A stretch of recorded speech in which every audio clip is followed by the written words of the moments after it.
Good morning, students. Welcome in the next lecture of Pharmaceutics 2. As you all know, we are discussing the chapter Immersion. In immersion, we have described each and everything related to immersion. What are immersion? What are the types of immersion? Identification test of immersion. Then we have discussed in detail emulsifying agent, HLB value, then preparation of immersion, all the three methods: dry gum method, wet gum method, and bottle method. After that, we have started the topic that is stability of emulsions. In stability of emulsion, we have already completed a topic creaming of emulsion, in which we have completed Stokes law. After that, cracking of emulsion. Why cracking occurs? I have explained to each and everything why cracking occurs. Now, the last is phase inversion. तो आपको नाम से समझ में आना चाहिए phase inversion. Immersion के दो फेज हैं, ऑयल एंड वाटर, ठीक है। इन्वर्शन मींस उल्टे हो जाना, ठीक है। कि जब आपने मान लो O/W टाइप इमर्शन बनाने की ट्राई की, बट आपकी जो इमर्शन बनी दैट इज W/O, ठीक है। कि जब O/W टाइप इमर्शन W/O में चेंज हो जाए, जहां W/O टाइप इमर्शन O/W में चेंज हो जाए, तो ये जो प्रोसेस है this is known as phase inversion. ये एक बड़ा पॉपुलर फिलर है आपके फाइनल एग्जाम्स में, phase inversion. When one O/W type immersion changes to W/O type immersion, this phenomena is known as dash. This phenomena is known as phase inversion. ठीक है। तो ये जो phase inversion है, basically what is this? This is physical instability. इसमें कोई chemical action involve नहीं हो रहा, ये एक physical process है, physical instability है। और ये होती क्यों है? बेसिकली ये बहुत सारे रीजंस के साथ हो सकती है। पहली रीजन तो ये है कि आप लोग देखिए प्रैक्टिकल में आप इमर्शन बना चुके हैं, आपने कैस्टर ऑयल की बनाई, आपने ऑलिव ऑयल की बनाई, आपने लिक्विड पैराफिन की बनाई। तो आपने वहाँ क्या देखा कि आपने फिक्स अमाउंट ली थी। प्राइमरी इमर्शन का फॉर्मूला आपका फिक्स था, जितनी अमाउंट ऑयल वाटर गम की आपको बोलेगी आपने एग्जैक्ट उतनी लेनी है। अगर आपकी कैलकुलेशन या वेइंग आपकी करेक्ट नहीं है तो भी फेज इन्वर्शन के चांसेस रहते हैं। जितनी अमाउंट बोली गई है उतनी ही लेनी है। नॉर्मली हम क्या कहते हैं कि 30 to 60% अमाउंट जो है वो डिस्पर्स फेज की होनी चाहिए। अगर उससे बढ़ जाती है कंसंट्रेशन 30 to 60% से, तो फेज जो है वो उल्टा हो सकता है, इन्वर्ट हो सकता है, ठीक है। डिस्पर्स फेज कंटिन्यूस फेज में चेंज हो सकता है। दूसरा क्या है? By adding electrolyte. आपने कोई इलेक्ट्रोलाइट ऐड कर दिया, फॉर एग्जांपल किसी इमर्शन में सोडियम क्लोराइड ऐड कर दिया, तो भी फेज जो है इन्वर्ट हो सकता है। थर्ड जो होता है टेम्परेचर का बहुत इंपॉर्टेंट रोल होता है। अगर डिस्पर्स फेज और कंटिन्यूस फेज के बीच में वॉल्यूम में डिफरेंस ज़्यादा नहीं है तो बहुत बड़ा टेम्परेचर ही फेज इन्वर्शन कॉज कर सकता है। तो इसलिए जो इमर्शन होती है उसकी जो स्टोरेज कंडीशन होती है वो भी बहुत इंपॉर्टेंट होती है। उसको हम एक पर्टिकुलर टेम्परेचर पे ही स्टोर करके रखते हैं। अब ये तीनों हो गए आपके स्टेबिलिटी ऑफ इमर्शन। अब पेपर में आपको किसी टाइप का क्वेश्चन आ सकता है, आपको स्टेबिलिटी ऑफ इमर्शन के ऊपर फुल क्वेश्चन अगर 16 मार्क्स का आता है तो आपने ये तीनों प्रॉब्लम्स लिखनी है जो स्टेबिलिटी में आती है। अदरवाइज आपको इंडिविजुअली क्रीमिंग के ऊपर, इंडिविजुअली क्रैकिंग के ऊपर 8 मार्क्स का 10 मार्क्स का क्वेश्चन भी आ सकता है, ठीक है। अब इतनी तीन इंस्टेबिलिटीज आपने पढ़ी, इसके अलावा और भी कुछ प्रॉब्लम आती है इमर्शन में। जैसे इमर्शन में क्या प्रॉब्लम आती है कि जैसे आपने कोई ड्रग एसिड डालनी है जो सॉलिड फॉर्म में है, फॉर एग्जांपल आपकी फाइल में भी ये प्रैक्टिकल है फिनोल्फथलीन विद लिक्विड पैराफिन। तो फिनोल्फथलीन जो ड्रग है परगेटिंग होती है, वो जो ड्रग है जब आपने लिक्विड पैराफिन के अंदर डालनी है यानी ऑयल फेज के अंदर डालनी है तो आपने उसको अच्छे से ग्राउंड करके डालना है, उसकी अच्छे से ग्राइंडिंग करके उसको फाइन पाउडर की फॉर्म में कन्वर्ट करके फिर उसको लिक्विड पैराफिन के अंदर डिस्पर्स करना है। अदरवाइज क्या दिक्कत आएगी, जो आपकी फिनोल्फथलीन होगी वो नीचे सेटल हो जाएगी, तो बाद में आप जितना मर्जी शेक करते रहिए वो ये डिस्पर्स नहीं होगी, तो वो भी इंस्टेबिलिटी की प्रॉब्लम है। ऐसे ही बहुत बार जब आप क्रीम्स बनाते हैं ऑयली या एक्वस क्रीम्स, उनमें भी बहुत सारी इंस्टेबिलिटीज देखने को मिलती हैं, ठीक है। स्किन के ऊपर बैरियर फिल्म्स फॉर्म कर देती हैं क्रीम्स। अब जब आपने इंस्टेबिलिटी पढ़ी है, इंस्टेबिलिटी में आपको साथ में अब इसकी प्रिजर्वेशन भी पढ़नी पड़ेगी। इमर्शन देखिए, अब हम लैब में इमर्शन को स्टोर नहीं करेंगे, अब आपने देखा, हमने इमल्शन बनाई, हमने उसको स्टोर नहीं किया। उसके कुछ रीजंस हैं।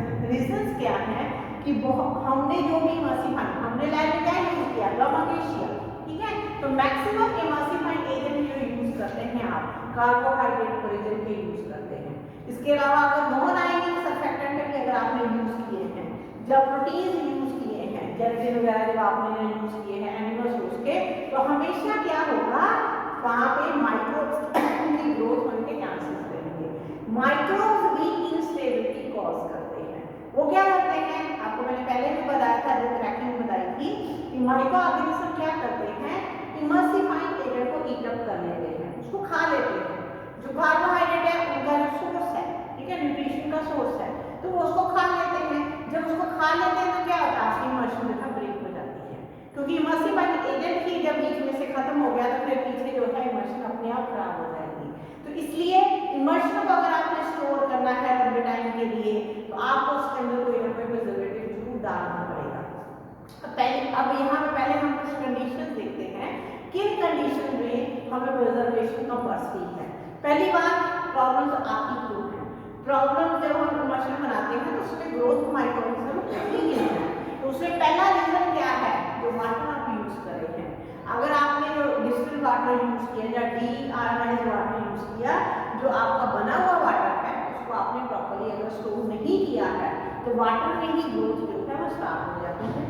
उसके बाद क्या है कि आपने जो अपने इक्विपमेंट हैं उनको प्रॉपर्ली क्लीन नहीं किया है, और उसके बाद क्या है कि आपने कैसा कंटेनर यूज किया है, ठीक है, कैसा क्लोजर आपने बाद में बॉटल के ऊपर यूज किया है। उसके बाद नेक्स्ट क्या है, ऑयल, वाटर, गम, किसी भी चीज की आपने रेशियो जो है प्रॉपर दी गई थी जो प्राइमरी इमल्शन की, उसको प्रॉपर्ली फॉलो नहीं किया है, और जो पीएच है प्रेपरेशन की उसको आपने प्रॉपर्ली मैनेज नहीं किया है। ये कुछ रीजंस हैं। इन रीजंस की वजह से क्या होता है कि माइक्रोब्स की ग्रोथ बहुत जल्दी होती है। आप इनको अवॉइड कर सकते हैं।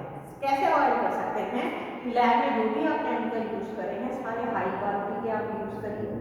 सेकेंडली क्या है कि आप माइक्रो ऑर्गेनिज्म को डिस्ट्रॉय करने के लिए बॉइलिंग वाटर यूज करिए। फिर जो भी इक्विपमेंट आप यूज कर रहे हैं, जो भी आपने वेस्टर्न वाटर लिया है, बीकर लिया है, सारा कुछ आप उसको अच्छे से क्लीन करिए, और स्पेशली उनके जो हिडन पार्ट्स हैं उसके अंदर प्रॉपर अटेंशन पे करिए कि वहां पे माइक्रोब्स की ग्रोथ ना हो पाए। उसके बाद जितने भी कंटेनर आपने यूज करने हैं या जिस बॉटल के अंदर आपने इमल्शन को स्टोर करना है, उसका क्लोजर, उसका कंटेनर, हर चीज जो है हाई क्वालिटी की होनी चाहिए, और जो क्लोजर है वो प्रॉपर्ली फिट होना चाहिए, बॉटल का जो नेट है उसमें प्रॉपर्ली फिट होना चाहिए। उसके बाद क्या है कि जो ऑयल और वाटर की रेशियो है बिल्कुल वो होनी चाहिए जो आपने प्राइमरी इमल्शन के फॉर्मूले में फिक्स पड़ी होती है। और लास्ट क्या है कि पीएच को जो भी है प्रिस्क्राइब्ड पीएच, हर जो प्रोडक्ट होती है उसकी पीएच प्रिस्क्राइब्ड होती है, उसी रेंज में आपने मेंटेन करना है। तो ये हो गई आपकी जो प्रिकॉशंस है जिनको लेके आप माइक्रोब्स की ग्रोथ को अवॉइड कर सकते हो, बट स्टिल फिर भी माइक्रोब्स की ग्रोथ हो जाती है। इसलिए ड्यूरिंग स्टोरेज अगर आपने प्रोडक्ट बना के स्टोर करनी है, लंबे टाइम के लिए रखना है, आपको प्रिजर्वेटिव डालना पड़ेगा। अब जो प्रिजर्वेटिव आपने डालना है उसकी कुछ क्वालिटीज होनी चाहिए कि कैसा प्रिजर्वेटिव आपने डालना है। तो नेचुरली फार्मेसी की बात हम कर रहे हैं, प्रिजर्वेटिव की फर्स्ट क्वालिटी होनी चाहिए it should be non toxic, किसी भी तरह का टॉक्सिक इफेक्ट बॉडी में ये प्रोड्यूस ना करे। सेकेंडली क्या है कि वाटर सॉल्युबल हो, वाटर सॉल्युबल होगा तो अच्छा होगा, आपकी इमल्शन के एक फेज में वो इजीली सॉल्युबलाइज हो जाएगा। थर्डली क्या है कि बहुत कम अमाउंट में, देखिए हर कोई अवॉइड करता है प्रिजर्वेटिव की एडिशन, क्योंकि केमिकल है बेसिकली, तो इसको अगर आपने डालना है तो बहुत कम कंसंट्रेशन में ये इफेक्टिव होना चाहिए। नेक्स्ट क्या है कि जो बाकी के इंग्रेडिएंट्स हैं जैसे ऑयल है या कोई और इंग्रेडिएंट, मान लो इलेक्ट्रोलाइट आपने डाला है, कोई फ्लेवर आपने डाला है इमल्शन के अंदर, उनके साथ ये जो आपका प्रिजर्वेटिव है ये किसी भी तरह की इनकम्पैटिबिलिटी कॉज ना करे। नेक्स्ट क्या है कि ये जो होता है बहुत wide range of micro organism के अगेंस्ट इफेक्टिव, जैसे बैक्टीरिया के अगेंस्ट हो गया, फंगस के अगेंस्ट हो गया, तो उनकी रेंज जो है ग्राम पॉजिटिव, ग्राम नेगेटिव, इन सभी के अगेंस्ट ये इफेक्टिव हो। और लास्ट क्या है, इसका अपना कोई टेस्ट ना ही अपना कोई ऑर्डर होना चाहिए। अगर इसका अपना टेस्ट या ऑर्डर होगा, आपकी जो प्रेपरेशन है उसमें ये इंटरफेयर करेगा, उसके टेस्ट टेस्ट को खराब करेगा, उसकी स्मेल को खराब करेगा। तो बहुत सारे प्रिजर्वेटिव आपने पढ़े हैं, प्रिजर्वेटिव का कंप्लीट टॉपिक आपने एडिटिंग वाले चैप्टर में पढ़ा है।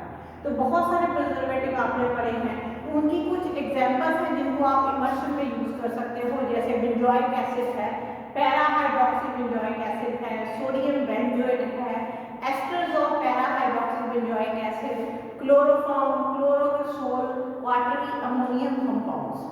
ठीक है, इनको आप यूज कर सकते हैं। जितनी भी ओरल प्रेपरेशंस होती हैं उनके अंदर हम मोस्टली बेंजोइक एसिड को यूज करते हैं। और आपने देखा होगा जब आप क्रीम्स फर्स्ट ईयर में भी आपने बनाई थी, सेकेंड ईयर में भी आप ऑइंटमेंट क्रीम बनाओगे, एक्सटर्नल प्रेपरेशन में आप प्रिजर्वेटिव डालते हो combination of methyl paraffin and propyl paraffin. ठीक है, एक्सटर्नल प्रेपरेशन में आप उनको यूज करते हो एज प्रिजर्वेटिव। प्रिजर्वेशन के बाद जो नेक्स्ट प्रॉब्लम आती है दैट इज ऑक्सीडेशन। ऑक्सीडेशन भी हो जाती है बहुत सारे इमर्सिफाइंग एजेंट्स की, बहुत सारे ऑयल्स एंड फैट्स जिनको आप इमर्शन के अंदर यूज करते हैं, स्पेशली जिनको आप वेजिटेबल ओरिजिन से ऑब्टेन करते हैं या एनिमल ओरिजिन से ऑब्टेन करते हैं। आपने देखा होगा रेंसिडिटी जो है वो एक प्रॉब्लम है जो ऑक्सीडेटिव डिग्रेडेशन से प्रोड्यूस होती है। तो उसके लिए आपको क्या करना पड़ता है कि जो आपकी प्रोडक्ट है ऑक्सीडाइज ना हो जाए, आपको क्या करना पड़ता है, आपको कोई ना कोई एंटीऑक्सीडेंट ऐड करना पड़ता है। ठीक है, तो ये है आपकी प्रिजर्वेशन फ्रॉम ऑक्सीडेशन। अब आती है स्टोरेज। इमर्शन जो आपने बनाई है उसको आपने स्टोर किस पे करना है, स्टोर आपने इसको proper container, proper volume of container में स्टोर करना है, क्योंकि आप जानते हैं कि इमर्शन में भी आपको ऊपर लेवल में सेकेंडरी लेवल लगाना पड़ता है शेक वैल्यू फॉर यूज। ठीक है, तो आपने जो बॉटल यूज करनी है, जैसे मान लो आपने 100 ml की अगर बॉटल 100 ml वॉल्यूम है अगर इमर्शन का, तो बॉटल जो होगी वो मिनिमम 125 ml कैपेसिटी की होगी, क्योंकि आपने सिर्फ उसको नेक तक फिल करना है, ऊपर एम्प्टी स्पेस देनी है ताकि शेकिंग के लिए स्पेस हो। यही चीज मैंने आपको सस्पेंशन में भी समझाई थी। ठीक है, कि सस्पेंशन में भी आपको एम्प्टी स्पेस देनी पड़ती है ताकि शेक करने के लिए जगह बन जाए वहां पे बॉटल के अंदर। तो स्टोरेज में वही है कि इसकी जो स्टोरेज है इसको भी हमने हाई टेम्परेचर से प्रोटेक्ट करके रखना है, लाइट से प्रोटेक्ट करके रखना है, फ्रीजिंग से प्रोटेक्ट करना है। अगर आप इमर्शन को फ्रीजर में रख देते हैं तो भी आपकी इमर्शन जो है वो क्रैक हो जाती है। ठीक है, तो एयर टाइट कंटेनर में मोस्टली हम स्टोर करते हैं, कूल प्लेस के ऊपर हम इसको स्टोर करते हैं। इसके बाद एक इम्पॉर्टेंट टॉपिक आ रहा है क्योंकि पेपर में आपको ये सारी डिफरेंस फॉर्म में आती हैं कि difference between immersion and suspension. तो स्टूडेंट्स आपको कोई क्रैकिंग करने की जरूरत नहीं है, इमर्शन का चैप्टर आपने पढ़ लिया है, सस्पेंशन का चैप्टर आपने पढ़ लिया है, तो डिफरेंस जो है आप लोग खुद अपने दिमाग से बना सकते हो। तो फर्स्ट डिफरेंस क्या है, फर्स्ट डिफरेंस दोनों में आपने डेफिनेशन का लिखना है, लाइन लगा के। जैसे फर्स्ट डिफरेंस आपका क्या होगा, what is emulsion, biphasic liquid preparation containing two immiscible liquids। ठीक है, containing two immiscible liquid, one of which is dispersed as dispersed phase in the other as continuous phase।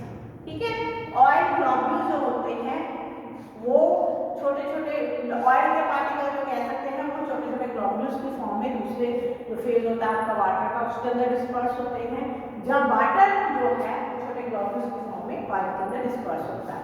तो पहला जो है आपका डिफरेंस वो आपका डेफिनेशन से बनेगा। तो सस्पेंशन की डेफिनेशन क्या है, वो भी बाइफेजिक है। Biphasic liquid dosage form of medicament in which finely divided solid particles are dispersed in liquid और सेमी सॉलिड वेहिकल। ठीक है, मेन अगर आप डिफरेंस देखें ना, दोनों बाइफेजिक है, दोनों में दो फेज है, बट इमर्शन में दोनों लिक्विड फेज है, दोनों लिक्विड इमिसिबल है, एक दूसरे के साथ मिक्स नहीं हो रहे हैं। सस्पेंशन में क्या है, एक सॉलिड है, जो आपका डिस्पर्स फेज है वो इनसॉल्युबल सॉलिड है, और कंटीन्यूअस फेज आपका लिक्विड भी हो सकता है, सेमी सॉलिड भी हो सकता है। ठीक है, ये आपका फर्स्ट डिफरेंस है। सेकंड जो है डिफरेंस जो है वो क्या है, जैसे मैंने सस्पेंशन में आपको सस्पेंशन के चैप्टर में कराया था कि सस्पेंशन की जो पार्टिकल साइज रेंज है that should be between 0.5 to 5 micron. तो बताया था कि फिलअप में बड़ा इंपॉर्टेंट फिलअप है। तो इमर्शन में जो इसकी साइज रेंज होती है डिस्पर्स फेज की that is 0.25 micron to particle की साइज रेंज। ठीक है, ग्लोब्यूल की साइज रेंज होती है 0.25 से लेके 25 माइक्रोन और सस्पेंशन में पार्टिकल की साइज रेंज होती है 0.5 to 5 माइक्रोन। उसके बाद थर्ड क्या है, जब हमने इमर्शन बनानी है तो हमें क्या चाहिए, हमें इमर्सिफाइंग एजेंट चाहिए। जब हमने सस्पेंशन बनानी है हमें क्या चाहिए, सस्पेंडिंग एजेंट। ठीक है, तो आपका थर्ड डिफरेंस बनेगा emulsifying agent is required for making the emulsion. ठीक है, और suspending agent is required to make a stable suspension. उसके बाद नेक्स्ट डिफरेंस क्या है, आपको पता है इमर्शन कितनी टाइप की, दो टाइप की। Emulsion are of two type, O1W type, W1O type. Suspension are of two types, flocculated and non flocculated. ठीक है, ये भी आपने पढ़ा है। उसके बाद क्या है कि आपने इमर्शन का चैप्टर पढ़ा, उसमें आपने 5 टेस्ट पढ़े हैं। बहुत सारे टेस्ट हैं जो इमर्शन की टाइप को आइडेंटिफाई करते हैं। There are seven test which are used to identify the type of emulsion, but suspension के चैप्टर में ऐसा कोई भी टेस्ट नहीं है। ठीक है, there is no test to identify the type of suspension. और इसके बाद जो नेक्स्ट है कि ड्यूरिंग स्टोरेज, इमर्शन के केस में क्या है कि फ्रीजिंग शुड बी अवॉइडेड। आपने फ्रीजर के अंदर इमर्शन को स्टोर नहीं करना है, otherwise it will cause cracking of immersion. और सस्पेंशन के केस में क्या है, during storage freezing should be avoided. Suspension को भी हम फ्रीजर में नहीं रखते हैं। रीजन क्या है, it will lead to aggregation of disperse phase. जो आपके सस्पेंडेड पार्टिकल्स होते हैं उनको एग्रीगेशन हो जाती है और केक फॉर्म हो जाता है।